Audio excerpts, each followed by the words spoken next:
Welcome, all my fellow Redskin brethren and sister. It's news that's nightly about the Redskins. Welcome to the Redskins Nightly News. I, of course, am your host, Louie T. Thank you for joining me. Let's get to tonight's lead story.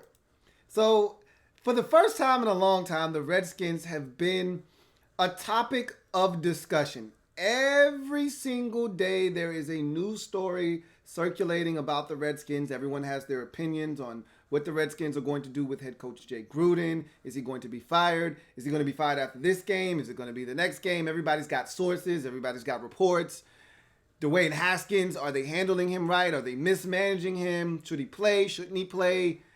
Every day it's a new story, and none of it positive, which we've come accustomed to. If you're a fan of this team and have been a fan of this team for any amount of time, over the last 20 years, most of the time when we're in the news, it's for something negative. So this is nothing new. However, every single time we hear something now, the fan base is on edge.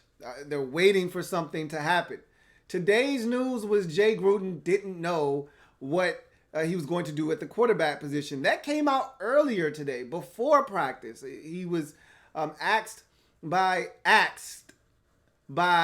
a media member, and he told that media member, I don't really know what I'm going to do. And he reiterated that. He doubled down on that sentiment after practice was over. And so Jay Gruden stepped to the podium, and he talked about practice today.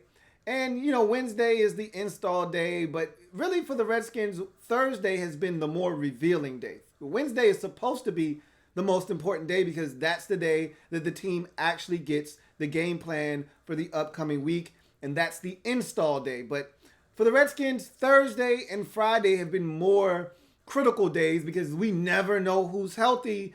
And so Thursday is the day that they really start to test guys out. Friday is when they get a real definitive sense of if a guy's going to play or not. And so Wednesday, you really can't tell. Remember last week, Case Keenum was in a walking boot, and there was a big much to do about nothing. He practiced on Friday, Thursday, Friday, and Saturday, and ultimately started on Sunday.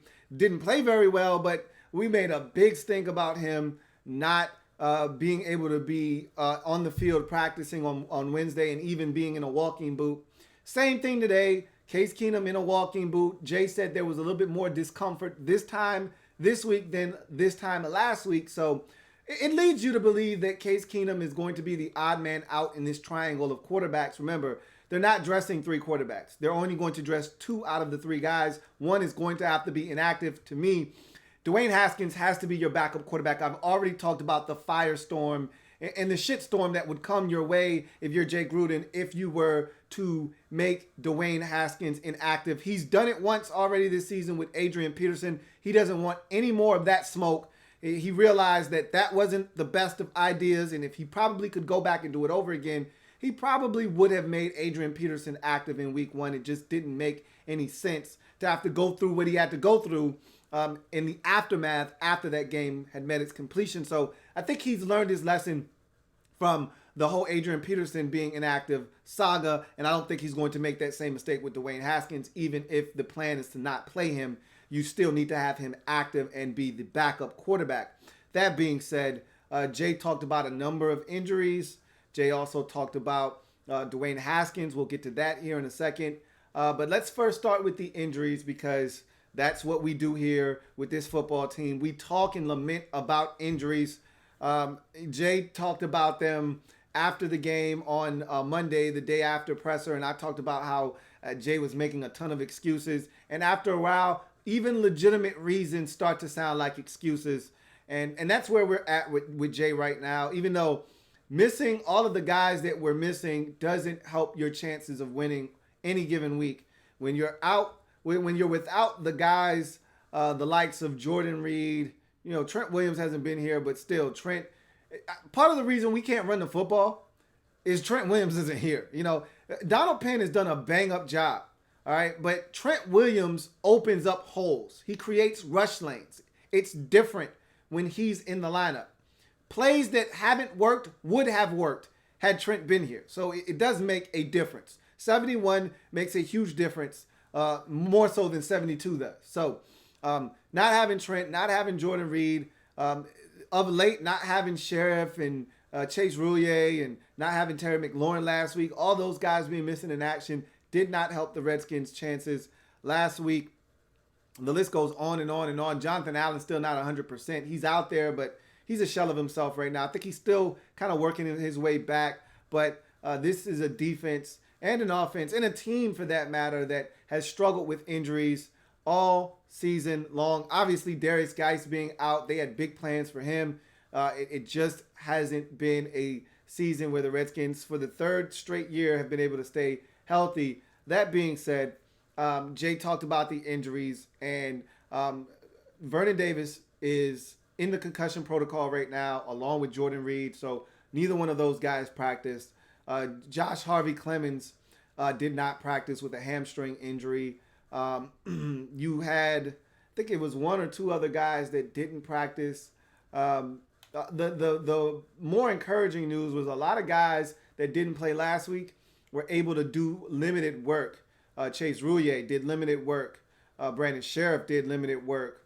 Terry McLaurin did limited work. Again, these are not guarantees that these guys are going to play, but it's a far cry from last week when these guys weren't even practicing. And in the case of Chase Roulier, wasn't even out on the practice field. So to have them doing limited work, individual drills, gives you a sense of these guys maybe getting healthier and maybe being able to contribute in week 5 versus the Patriots. We'll see. Again, Wednesday, always a little touchy. It's touch and go with Wednesday. Thursday, to me, and Friday are the bigger tests for this team in terms of who will play, who won't play. We've seen instances where Jordan Reed's practice Wednesday, Thursday, doesn't practice Friday and doesn't play on Sunday. So you got to get towards the end of the week with these guys before we can start declaring guys are going to play or not going to play. There was a sense last week that Terry McLaurin was going to go, and then he tested it out on game day prior to the game in pregame warmups, and he just didn't feel good about it, and so they sat him down. So hard to really say with some of these injuries if guys are going to be able to go or not. But as it stands right now, a number of guys that we were missing last week. And Josh Norman also showed up on the injury report with a knee injury. I know a lot of you really don't care about Josh Norman's health right now. Think he stinks, wanted to get rid of him, all that good stuff. Look, that's all fine and dandy, but we still have to put players out on the field. And while Josh may not be the best corner we have, he's definitely one of the better corners. And I know that's not saying much, but still, you'd be surprised just how bad this defense might actually be if Josh Norman's not on the field. Okay, and I know you're saying to yourself, well, it can't get much worse. This guy's getting torched every week. I understand that. But again, you want to see the alternative, be my guest. Put the alternative out there. Fabian Moreau can't keep his hands to his damn self. You want him out on the edge, getting a holding penalty every other snap with Jimmy Moreland in the slot. And I like Jimmy, and I think Jimmy's going to get better and he's going to progress. But he's young.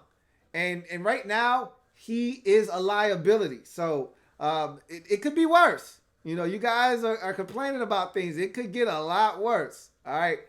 But hell, we're 0-4. I mean, how much worse could it get, right? I don't know. In any event, Jay talked about Dwayne Haskins. And let me address this first, because this was the main lead story, that Jay didn't know his quarterbacking situation. And I was on Twitter heavy earlier today, and Redskins fans were going ape shit. They were talking about this guy's clueless, get rid of Jay Gruden, and yada yada. This is the thing I don't like. I want Jay gone, not because Jay is clueless. And some of you are at the point now where you're venomous with Jay. Like, you can't stand Jay. You can't stand the sight of him. You don't want to hear him talk. I'm so far removed from that. I told you, I like Jay. Jay's a likable dude. I want Jay gone because his agenda is in conflict with us as fans and our agenda. Our agenda is, look, we stink this year. There's not much more for us to do in 2019. So let's start preparing for 2020. That's where our agenda is. Jay's still in 2019 mode. He's like, hey, we can win ball games. We can turn this around. No, we can't.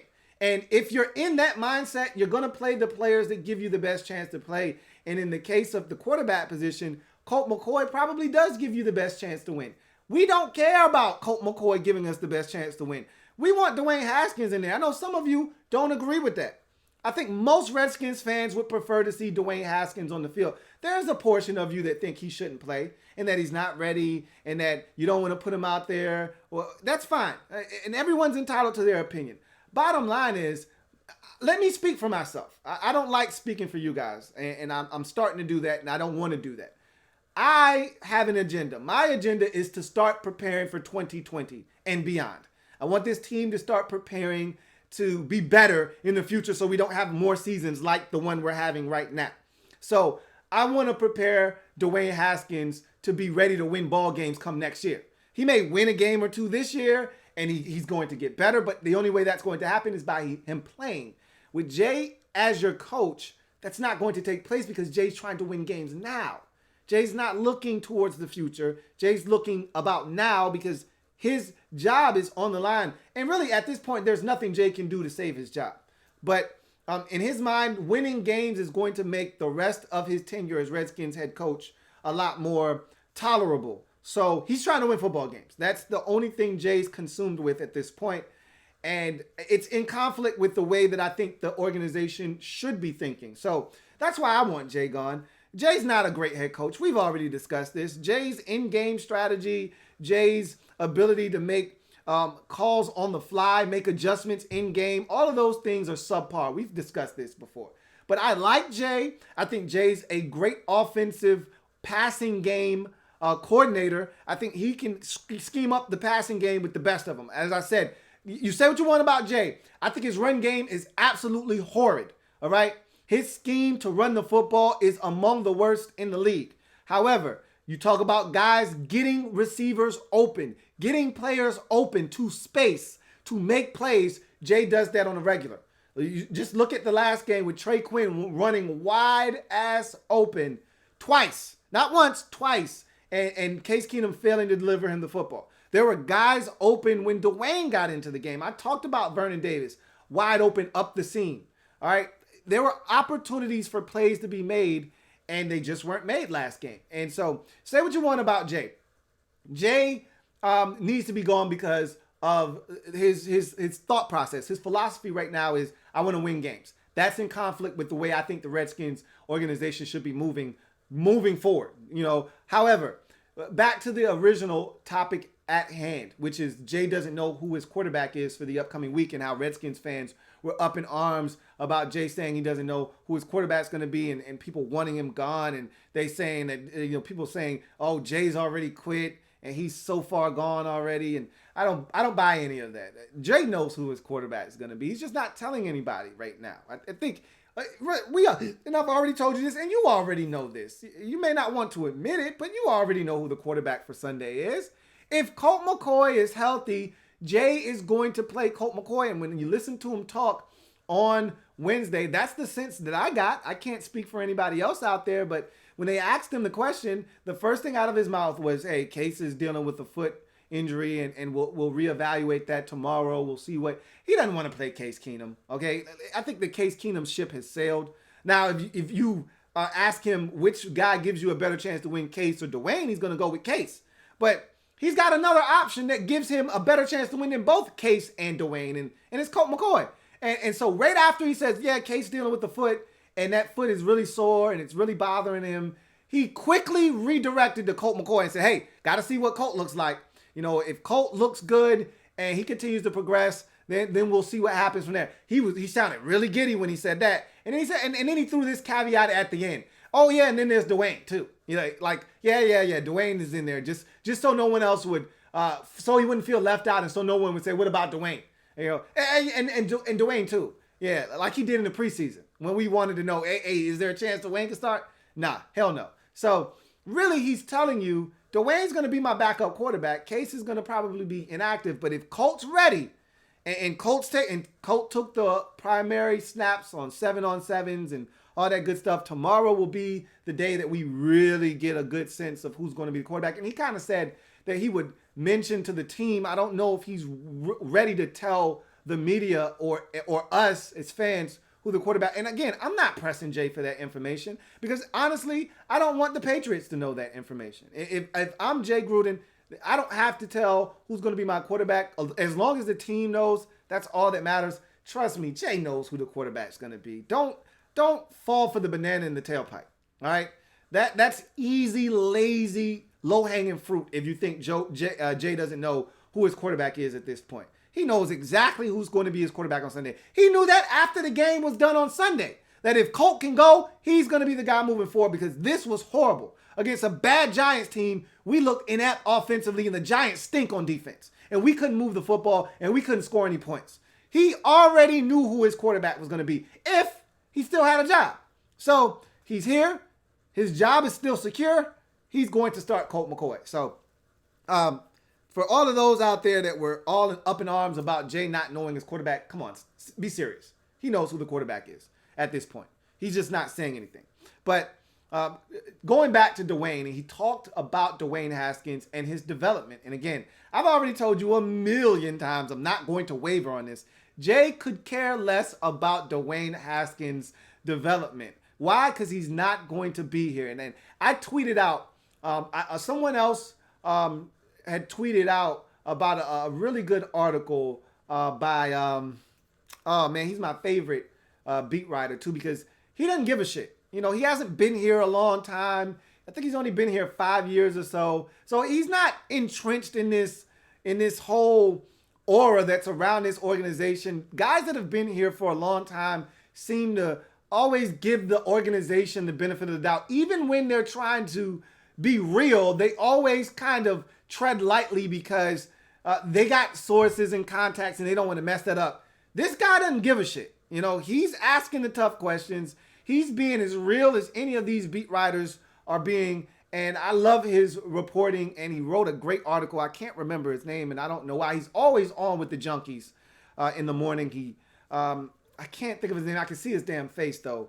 But I love his work. And he wrote an article pretty much talking about the organization and how, you know, it's a shame that, you know, Jay Gruden is become the scapegoat, which he has, and it's a shame. It really is, because most organizations have their owner or their GM or their team president, whomever, guys that are in control, answering some of these tough questions. And Jay has all of this dumped on him by Bruce and Dan. They don't talk at all. They let Jay take all of the bullets.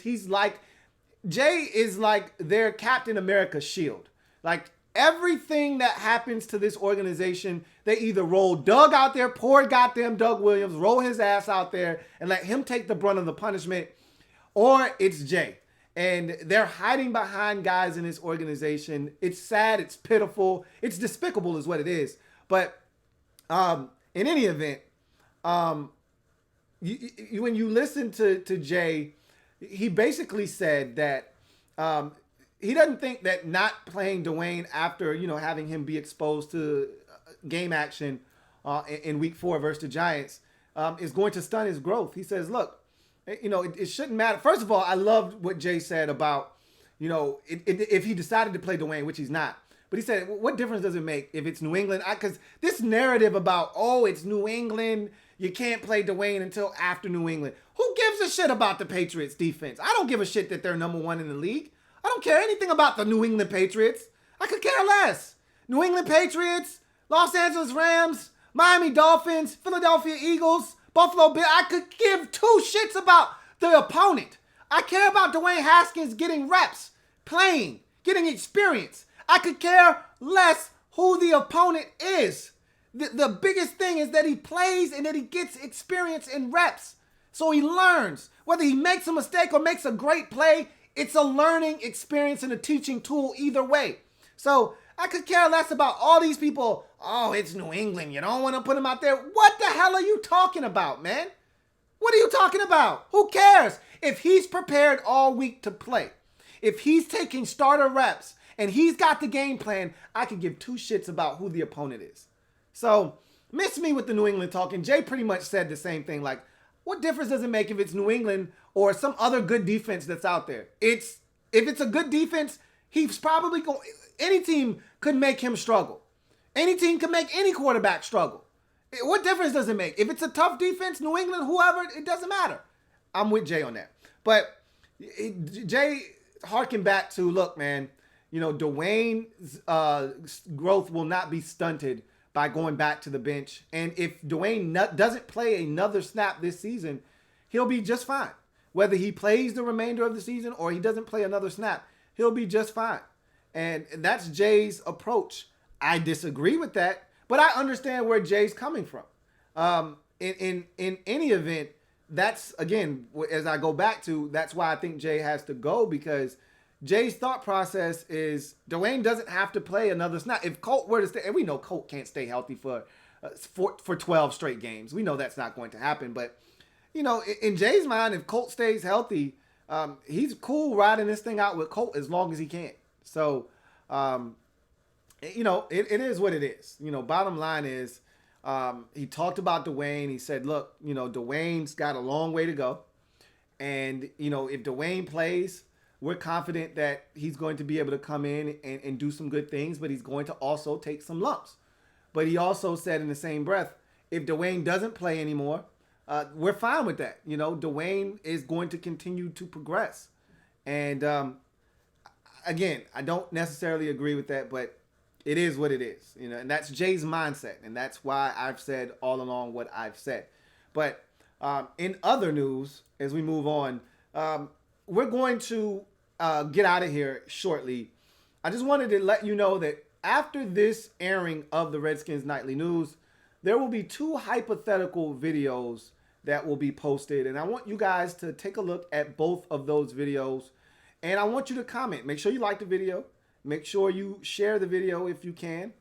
And also subscribe if you haven't already done so. But most of you are subscribers. But for those of you who aren't, make sure you hit that sub button.